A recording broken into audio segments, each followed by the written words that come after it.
ومن سيئات أعمالنا من يهده الله فلا مضل له ومن يضلله فلا هادي له ونشهد أن لا إله إلا الله ونشهد أن سيدنا ونبينا وسندنا وشفيعنا ومولانا وملجانا وأشرفنا محمدا عبده ورسوله. قال الله تبارك وتعالى في القرآن المجيد والفرقان الحميد: أعوذ بالله من الشيطان الرجيم، بسم الله الرحمن الرحيم. وما أرسلناك إلا رحمة للعالمين. صدق الله العظيم وصدق رسوله النبي الأمين الكريم، ونحن على ذلك لمن الشاهدين والشاكرين والذاكرين والصابرين والحمد لله رب العالمين. قال الله تبارك وتعالى في شأن حبيبه المصطفى ورسوله المجتبى صلى الله تعالى عليه وسلم: إن الله وملائكته يصلون على النبي يا أيها الذين آمنوا صلوا عليه وسلموا تسليما.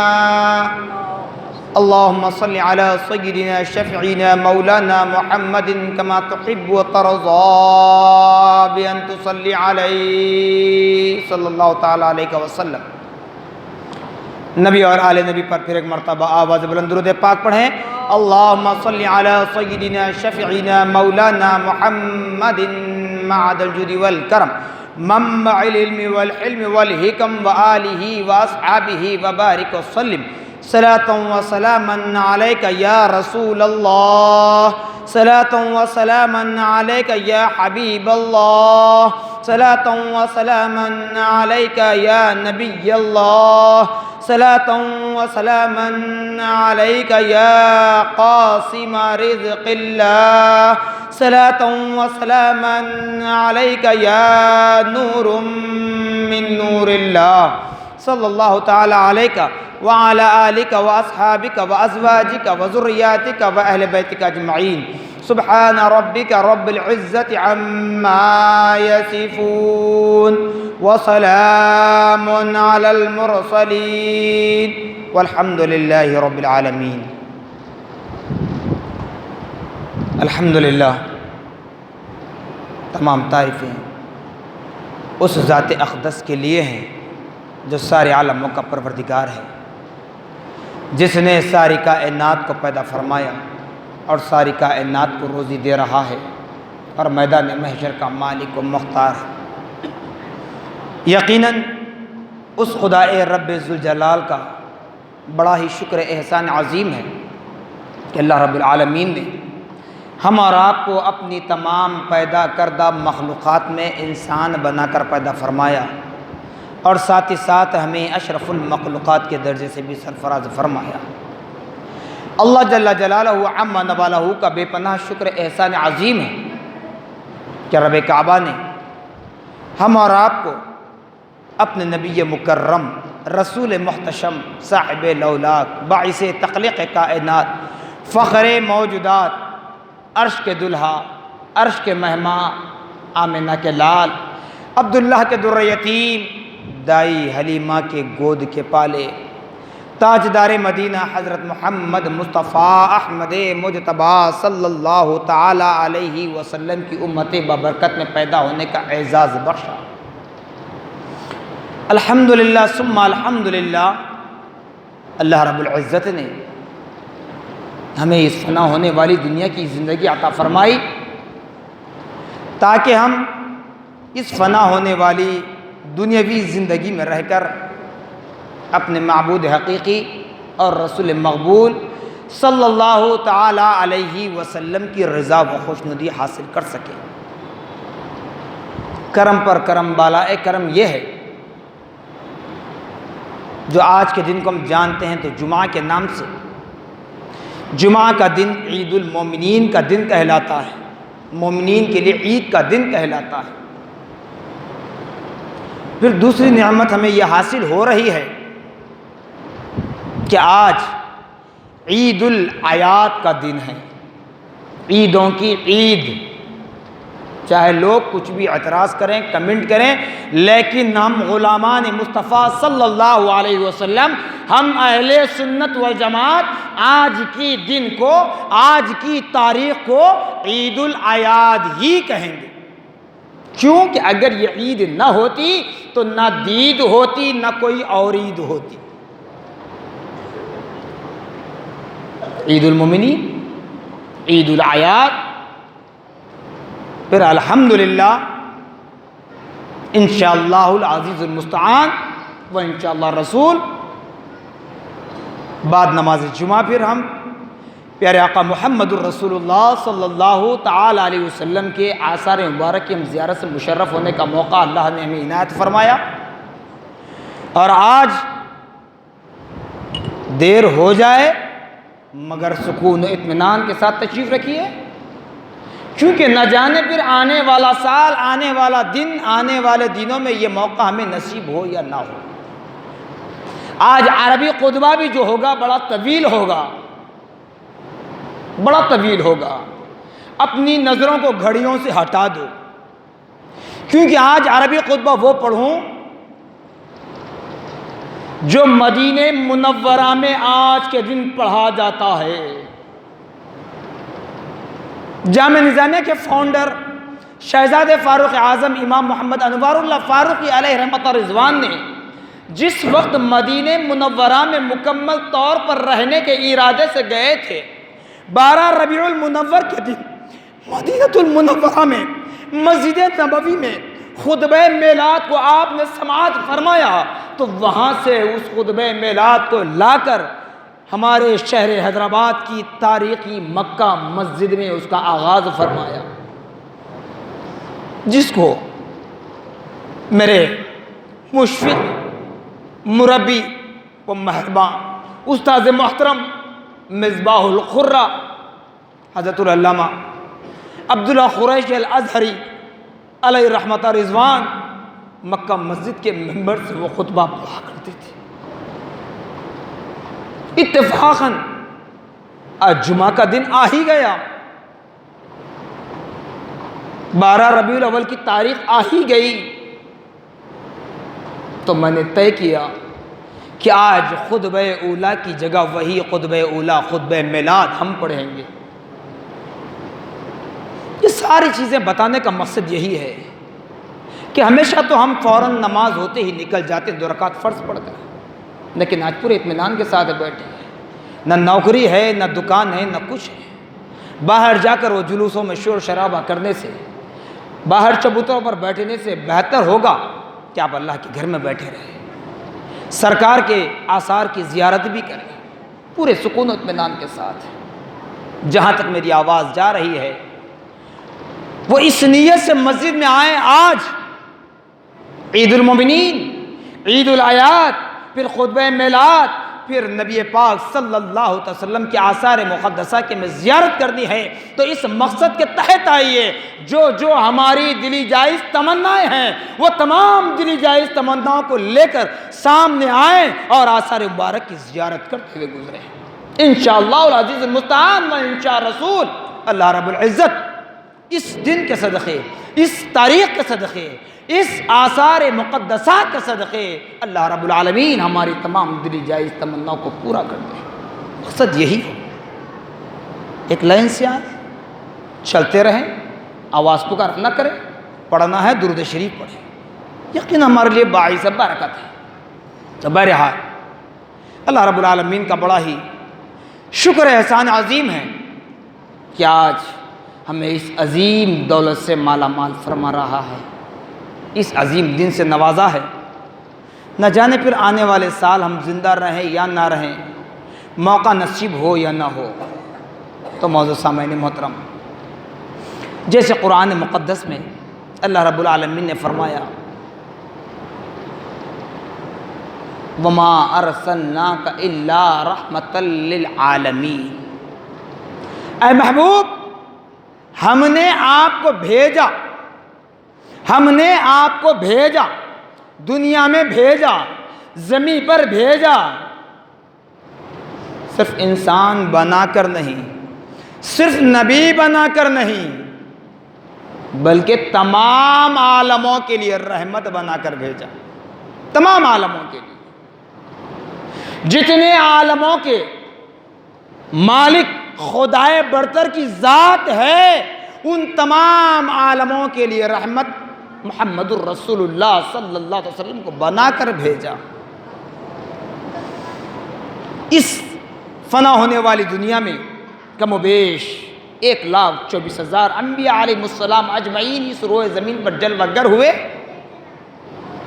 سب انبیاء علیہ السلام نبوت اور رسالت سے انہیں نوازا گیا تھا، نبوت اور رسالت سے انہیں نوازا گیا تھا، تو کسی خطے کے لیے، کسی قصبے کے لیے، کسی شہر کے لیے، کسی ملک کے لیے وہ مختص کیے گئے تھے، خاص کیے گئے تھے۔ لیکن مصطفیٰ جان رحمت صلی اللہ علیہ وسلم کو جب اللہ رب العالمین نے وما ارسلناک الا رحمت للعالمین کے خطاب سے سرفراز فرمایا، تو اب کوئی خطہ، کوئی حصہ، کوئی زمین، کوئی آسمان خالی نہیں ہے جہاں میرے نبی کی رحمت نہ برستی ہو۔ ارے جہاں خدا کی حکمت استعمال ہوتی ہے وہیں پر نبی کی رحمت کا نزول ہوتا ہے۔ اب جس کے دل میں خدا نہیں ہے تو پھر اس کے دل میں نبی نہیں ہے۔ اگر خدا کا خوف ہمارے دلوں میں بسا ہے تو یقیناً اس دل میں نبی کی محبت بسی ہوتی ہے۔ اب چاہے تم میلاد کا انکار کرو، چاہے وسیلے کا انکار کرو، چاہے نبی کے نور ہونے کا انکار کرو، چاہے نبی کے آثار مقدسہ پر اعتراض کرو، مرضی ہے آپ کی، اختیار ہے، رائٹس ہیں آپ کے، کیونکہ اللہ نے آپ کو زبان دیا ہے نا، ہر کسی کو زبان دیا ہے، تو اسی اعتبار سے اختیار ہے، اختیار ہے۔ مگر اختیارات ہوتے ہوئے بھی بسا اوقات استعمال کرنے کے لیے موقع محل بھی دیکھنا پڑتا ہے، حالات بھی دیکھنے پڑتے ہیں۔ نبی محمد الرسول اللہ صلی اللہ علیہ وسلم کی وہ ذات مقدسہ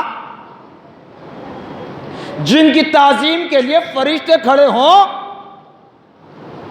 جن کی تعظیم کے لیے انبیاء کھڑے ہوں، چاہے معراج کا سفر ہو، چاہے آپ کی بعثت کا معاملہ ہو، جب نبی کی تعظیم کے لیے انبیاء کھڑے ہو سکتے ہیں، فرشتے کھڑے ہو سکتے ہیں، خود خدا رب العالمین اپنی محبت کا اظہار کر سکتا ہے، تو اے ایمان والو، آج ہم میں اتنی کیسی مجال پیدا ہو گئی، آج ہم اتنے قابل کیسے ہو گئے کہ جو نعوذ باللہ معاذ اللہ استغفر اللہ نبی کو ہم جیسا کہیں گے، نبی کو انسان کہیں گے۔ یاد رکھو، اگر مصطفیٰ جان رحمت صلی اللہ تعالی علیہ وسلم کو اللہ رب العالمین انسان بنا کر مبعوث نہ کرتا، انسانی لباس میں نہ بھیجتا، تو پھر ہم سے بڑا جانور کوئی نہیں ہوتا۔ مکمل طور پر، کمپلیٹلی طور پر اسلامی طور اور طریقے سکھانے کے بعد بھی آج ہماری زندگیاں کیسی ہیں؟ اگر وہ نبی انسانی بشر میں نہ آتے تو پورے اٹھنے، بیٹھنے، چلنے، پھرنے، جی خلوت اور جلوت، ماں باپ، بیوی، یہ تمام حقوق کون بتاتے ہیں، کون سکھاتے ہیں؟ تبھی تو اللہ رب العالمین نے فرمایا معلم انسانیت بھی ہیں۔ یہ ساری چیزیں ہمیں سکھائی، اور آج ہمیں کہ اعتراض کرنے کو پیدا ہوئے، اسی لیے کھا رہے ہیں نبی کا صدقہ۔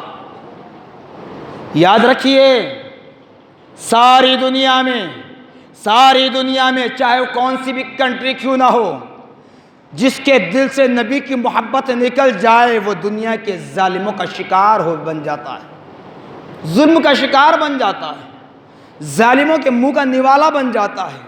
اور جس کے دل میں حب نبوی ہے، جس کے ہاتھوں میں نبی کا دامن ہے، وہ کامیاب تھا، کامیاب ہے، کامیاب رہے گا، قبر میں اندھیری زندگی کو روشن کر لے گا، بس حب نبوی کے صدقے۔ نبی کی میلاد کو حرام کہتے ہو؟ کون ہے صاحب آپ؟ کتنا پڑھے؟ کون سی کتاب پڑھے؟ تمہاری ساری کتابیں اپنی جگہ رکھ دیجئے، معصوموں سے پوچھتے ہیں نا، بخاری میں ہے مسلم میں ہے، بخاری میں ہے مسلم میں، معصوموں سے پوچھتے ہو، سوال کرتے ہو۔ بخاری مسلم کو بھی تھوڑی دیر کے لیے بازو رکھ دیجیے، کیونکہ اسلام کا مصدر اول قرآن ہے۔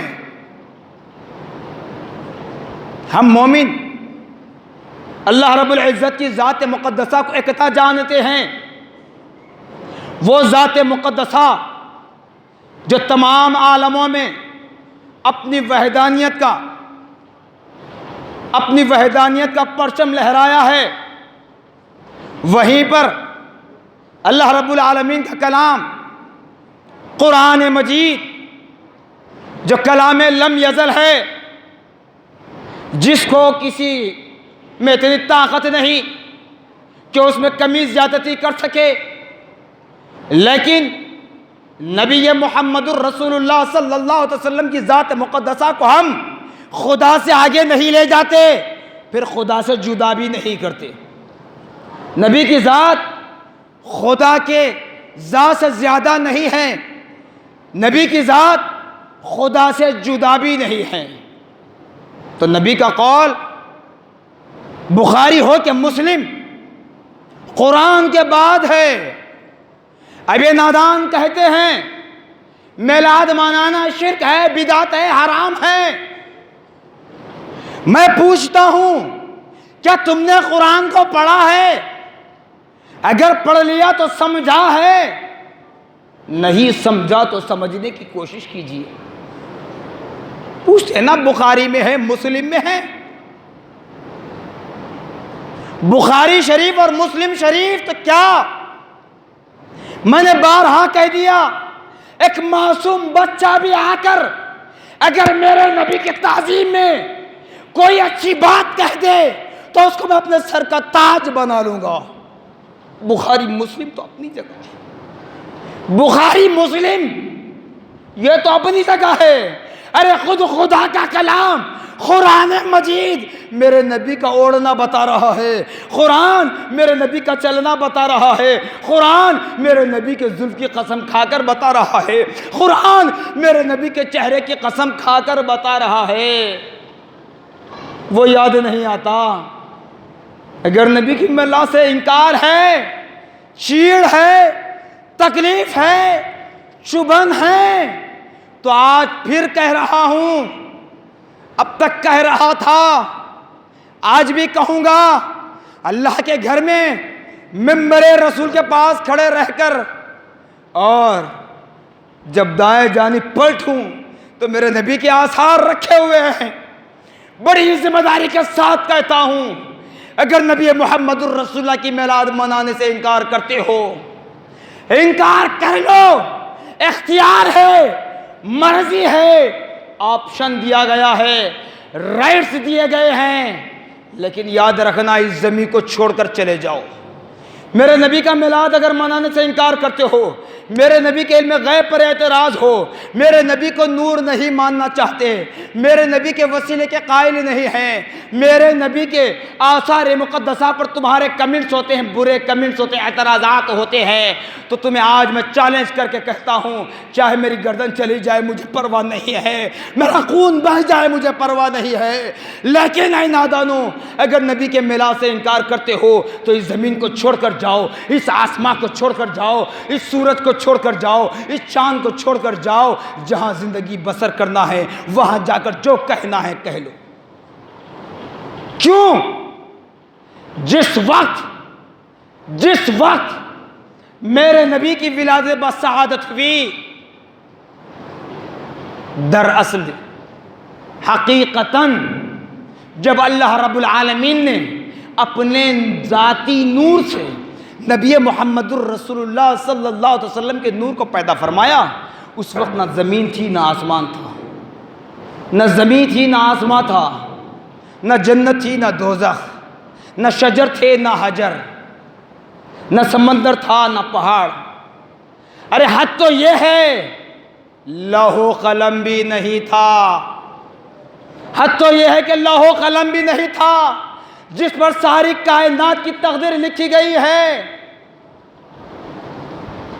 اور حیران کرنے والی بات یہ ہے خدا کا عرش بھی نہیں تھا، خدا کا عرش بھی نہیں تھا جب تک رب نے میرے نبی کے نور کو پیدا نہیں کیا، تب تک نہ عرش تھا، نہ لوح تھا، نہ قلم تھا۔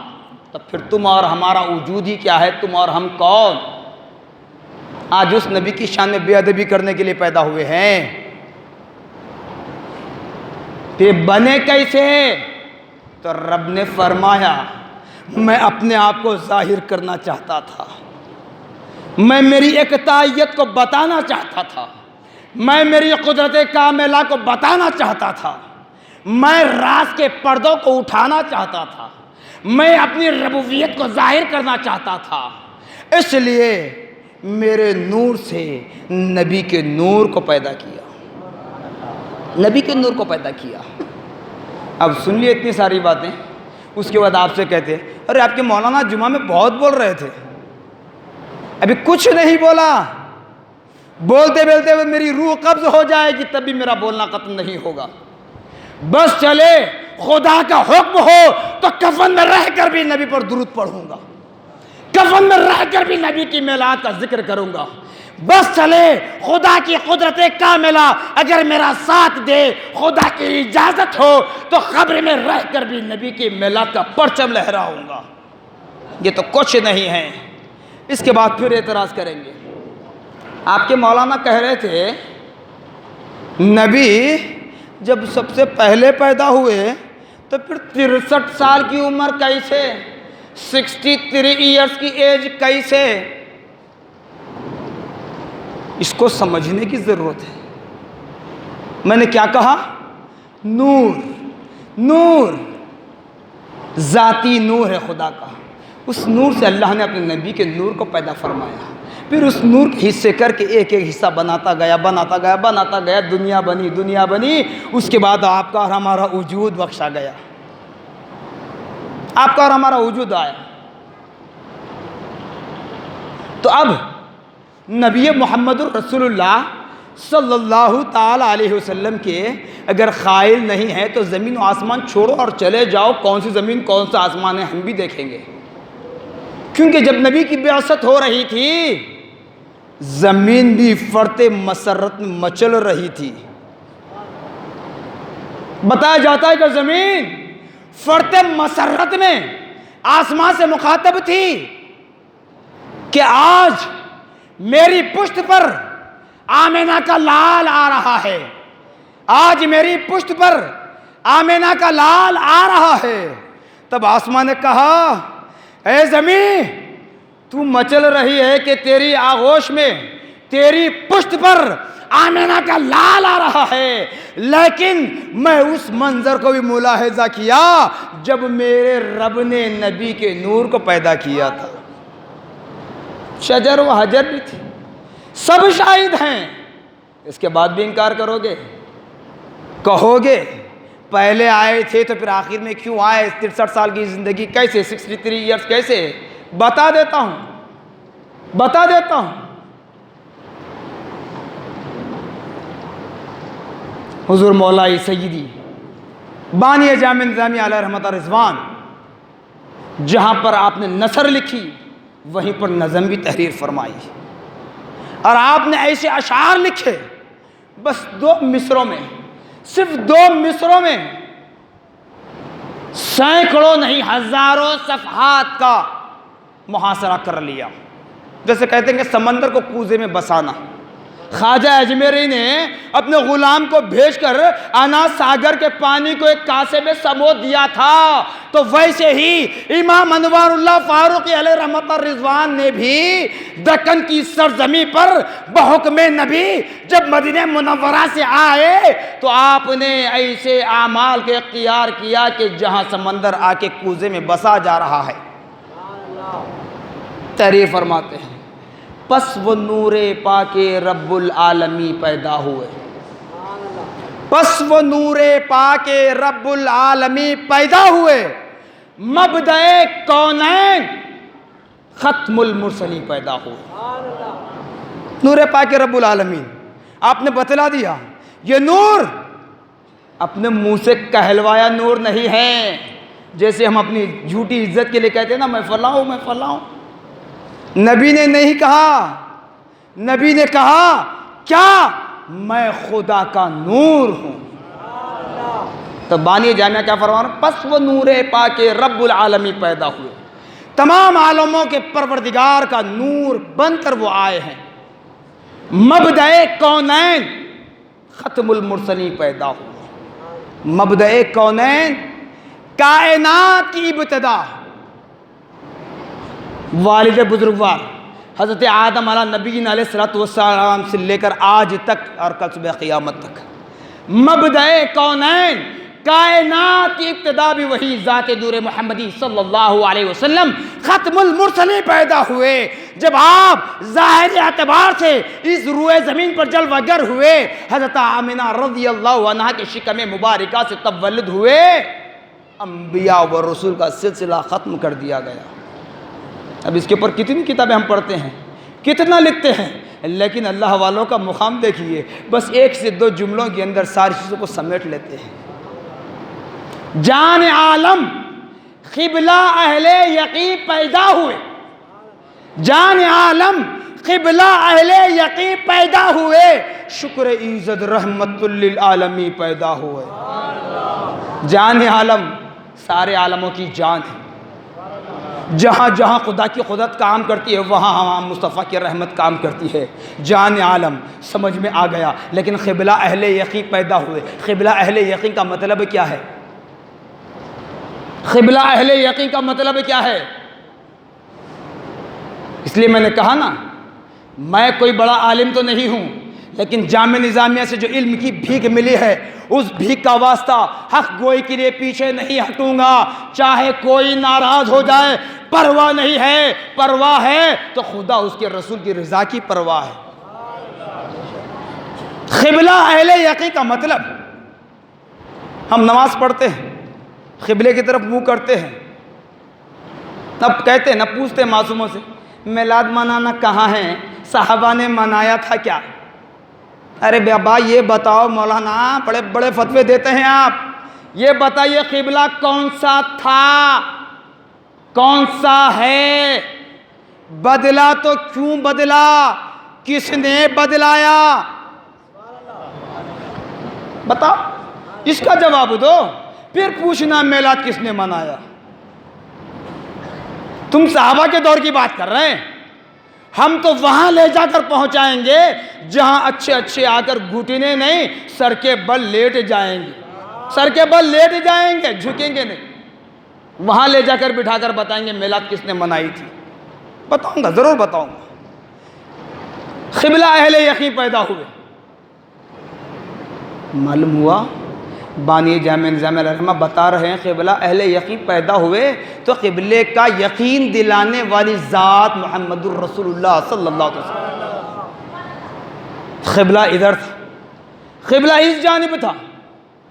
یہاں سے مراد آپ جہاں پر بھی ہوں، جس مقام پر، ساری دنیا میں جہاں پر بھی ہوں گے، جب قبلے کی طرف چہرہ کر کے ٹھہریں تو رائٹ سائڈ سیدھے جانب جو حصہ ہوگا وہ حصہ قبلہ ہے. تھا، قبلہ تھا. قبلہ اول اس لیے کہا جاتا ہے. اب بولیں گے مولانا جامعہ نظامیہ کے بانی کے اشعار بول بول کے ہمارے کو یہ کر رہا ہے. نہیں، قرآن بھی ہے ثبوت، دلیل قرآن ہے. دلیل پوچھتے نا ہر بات پر. قد نرى تقلب وجهك في السماء. نبی حالت نماز میں ہیں، نبی حالت نماز میں ہیں. حالت نماز میں نبی بار بار اپنی نور نظر کو، اپنی آنکھوں کو اٹھا کر آسمان کی طرف دیکھتے جا رہے ہیں، دیکھتے جا رہے ہیں. رب العالمین نے فرمایا اے حبیب ہم نے سمجھ لیا کہ آپ بار بار آسمان کی طرف جو نگاہ اٹھا کر دیکھ رہے ہو، ہم نے سمجھ لیا ہے. اے نبی اگر قبلہ بدلنا چاہتے ہو تو تمہیں اختیار ہے کہ قبلہ بدل لو، تمہیں اختیار ہے قبلہ بدل لو.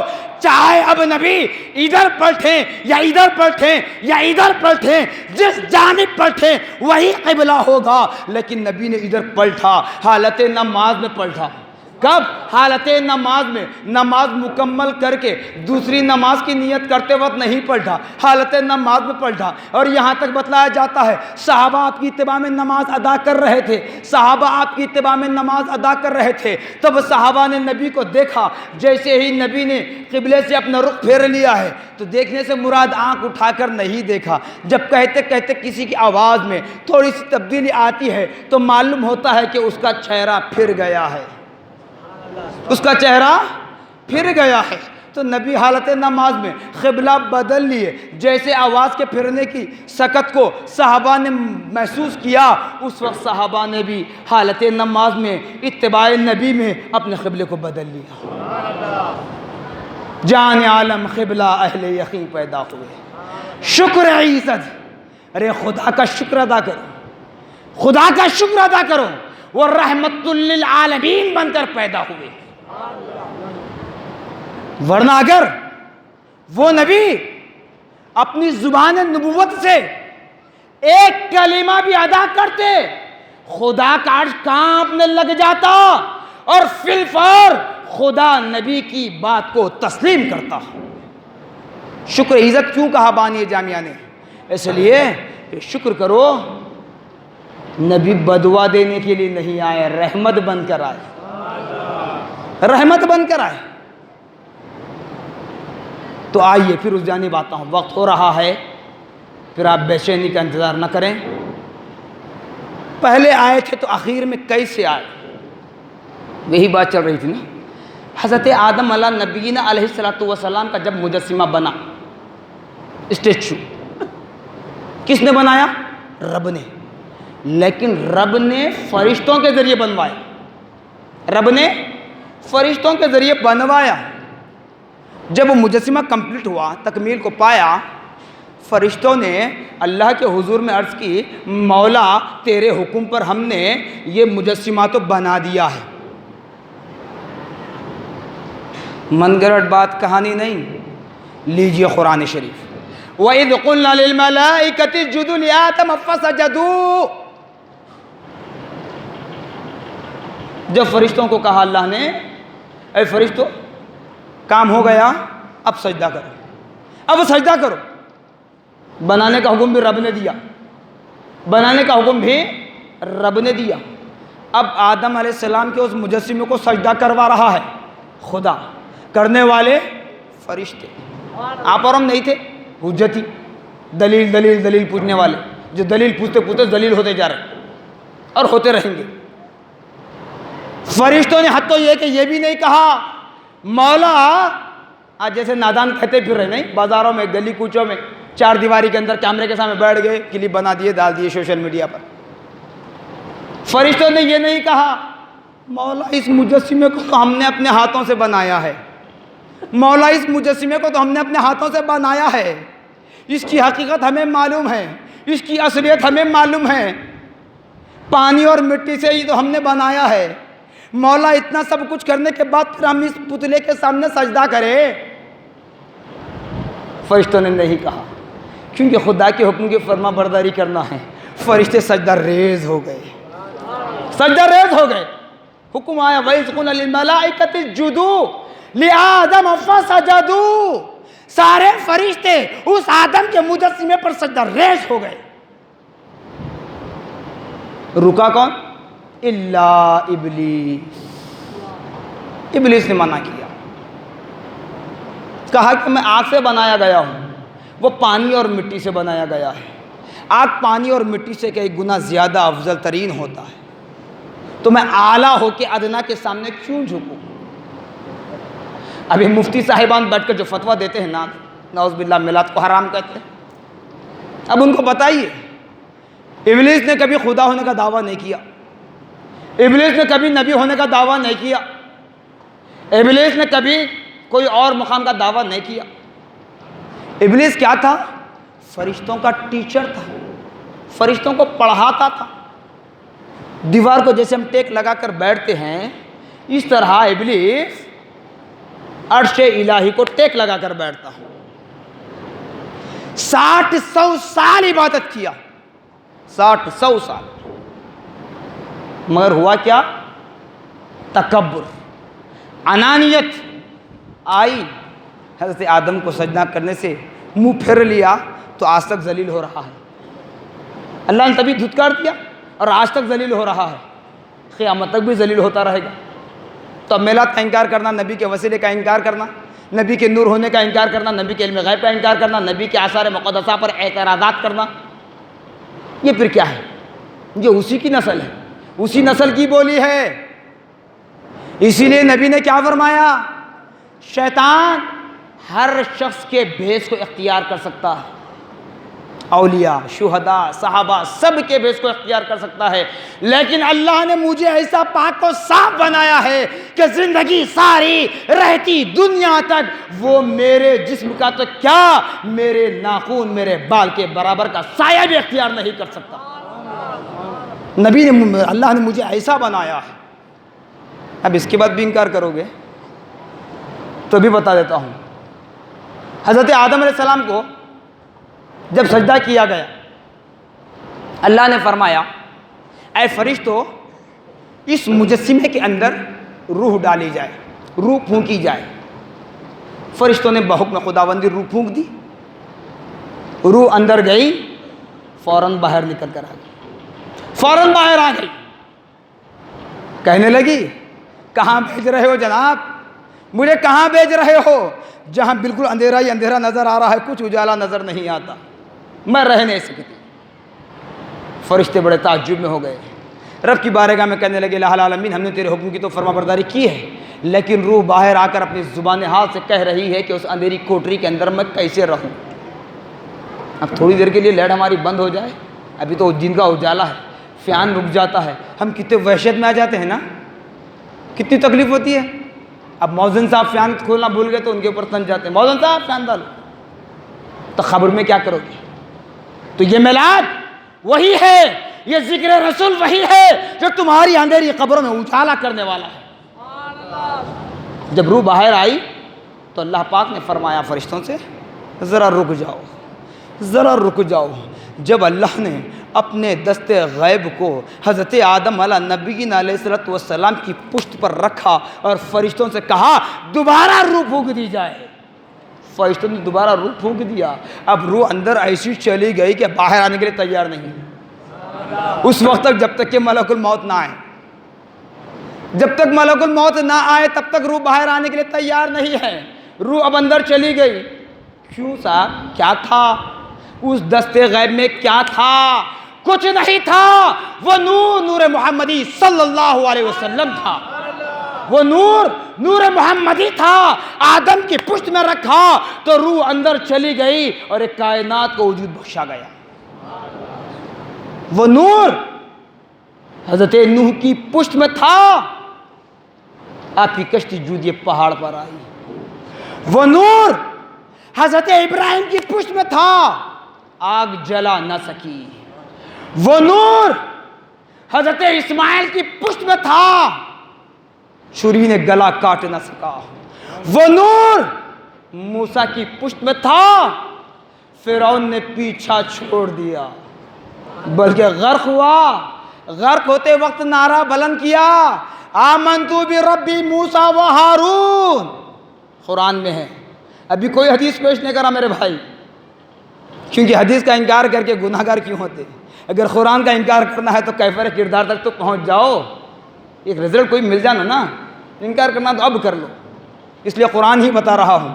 معصوم سے بخاری مسلم تم پوچھتے ہو اور ہم اہل سنت کی ترجمانی کرتے ہوئے مصطفیٰ جان رحمت کی غلامی میں رہتے ہوئے قرآن کو پیش کر رہے ہیں، اس کے بعد بھی انکار کرو تو پہنچو کیفر کردار تک اور انتظار کرو میدان محشر کا اور اپنے دائمی ٹھکانے میں چلے جاؤ۔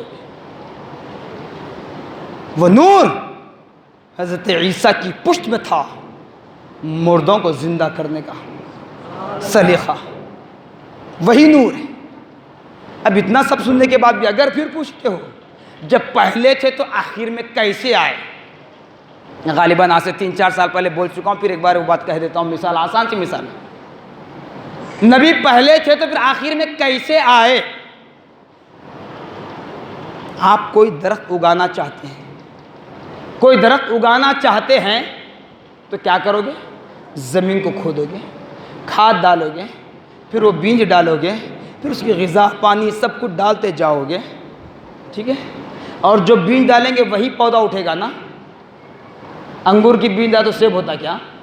سیب کی بیج ڈالے تو موز اڑتا نہیں، کچھ نہیں۔ جو بیج ڈالیں گے وہی پھل اٹھے گا، پھل پھلار جو بھی اناج جو بیج ڈالیں گے وہی۔ تو آسان سی بات جو سمجھ میں آتی ہے، نبی پہلے تھے تو آخر میں کیوں آئے؟ آم کے درخت کی مثال لے لیجیے، آپ زمین میں آم کی گٹلی کو ڈال رہے ہیں، اب اس کی غذا پانی کھاد وغیرہ سب پہنچا رہے ہیں، کچھ دن بعد ایک پودا نمودار ہوتا ہے، وہ پودا بڑھتے بڑھتے بڑھتے بڑھتے ایک درخت بنتا ہے، درخت بڑھتے بڑھتے بڑھتے ایک تناور درخت بن جاتا ہے، پیڑ موٹی ہو جاتی ہے، پھر اس کی شاخیں پھیلنے لگتی ہیں، پھر پھول لگتے ہیں، اس کے بعد اس پر کیری لگتی ہے، کیری لگنے کے بعد وہ پک کر آم بنتا ہے۔ آپ چاہے رسا لے لیجئے یا کاٹ کر کھانے والا آم لیجیے، دونوں کی بات، آم بن جاتا ہے۔ اب آپ آم خرید کر گھر لائیے کھانے کے لیے، کاٹے یا رسا لو، جس طرح سے اس کو استعمال کریں۔ پہلے کیا نکلتا ہے؟ رس نکلتا ہے، پھر اس کا پوست چھلکا نکلتا ہے، آخر میں آپ کے ہاتھ میں کیا بچ رہا؟ گٹلی۔ کیا بچا آخر میں؟ گٹلی۔ تو ہم نے کیا گاٹا تھا زمین میں؟ گٹلی، تو آخر میں ہاتھ میں کیا آئی؟ گٹلی۔ تو اب جھاڑ والے سے پوچھو گے، کسان سے پوچھو گے کہ اے کسان، تو نے زمین کو گاٹا تھا بیج گٹلی، اور آخر میں گٹلی کیسے لایا؟ بدبخت بولو گے اسے۔ تو معلوم ہوا وہ گٹلی ہی جڑ تھی اصل، پودا بنانے کی، جھاڑ بنانے کی، پھول لگانے کی، پھل لگانے کی، کیری بنانے کی، آم بنانے کی جڑ تھی وہی گٹلی، اور آخر میں مزیدار بھی ہے وہی گٹلی۔ تو نبی محمد الرسول اللہ صلی اللہ علیہ وسلم کو بھی اللہ رب العالمین نے اپنے ذاتی نور سے پیدا کر کے عرش و کرسی کو پیدا کیا، لوح و قلم کو پیدا کیا، جنت اور دوزخ کو پیدا کیا، انبیاء کو پیدا کیا، فرشتوں کو پیدا کیا، صحابہ کو پیدا کیا، صحابیات کو پیدا کیا، تابعین کو پیدا کیا، تبع تابعین کو پیدا کیا، مفسرین کو پیدا کیا، محدثین کو پیدا کیا، فقہاء کو پیدا کیا، اولیاء کو پیدا کیا، شہداء کو پیدا کیا، سلاسل طریقت نقشبندیہ، قادریہ، چشتیہ، سہروردیہ، شتاریہ، دیگر ذیلی سلاسل جتنے، ان تمام سلاسل کو پیدا کیا۔ اتنا سب ہونے کے بعد بھی ہر کسی کے منہ پر زبان پر نعرہ ایک ہی ہے، ایک ہی نعرہ ہے۔ جب نعرہ تکبیر کہتا ہے تو نعرہ رسالت ضرور کہتا ہے، خدا کی وحدانیت بیان کرتا ہے تو رسول اللہ کی رحمت کا ذکر ضرور کرتا ہے۔ سب آئے اسی کا ذکر کر رہے ہیں، کیوں؟ اسی رسول کے صدقے ہماری مغفرت ہونے والی ہے صاحب۔ یہی میلاد رسول ہے جو ہماری نجات کا ذریعہ بننے والا ہے۔ تو خدا را اللہ اس کے رسول کا واسطہ، آج تک اب تک جس انداز میں بھی ہم نے نبی کی شان میں بے ادبیاں کی ہیں، اس کو آج توبہ کر لیں، توبۃ النصوحہ کر لیں، اللہ معاف کرے گا۔ آخری بات بتاتا ہوں، کیونکہ آثار مقدس آئے ہوئے ہیں تو آثار پر اعتراض کرتے ہیں، کہتے ہیں کہ ان کا نے کہاں سے ہے، ان کا نے کہاں سے ہے، وہ کہاں سے ہے۔ اب مجھ پر کتنے اعتراضات ہوتے وہ نہیں معلوم۔ مولانا 10 سال میں آج پہلی بار لا رہے ہیں، کہاں سے لا رہے ہیں؟ الحمدللہ اللہ کا احسان ہے، ولی اللہ کے بارگاہ سے آ رہے ہیں۔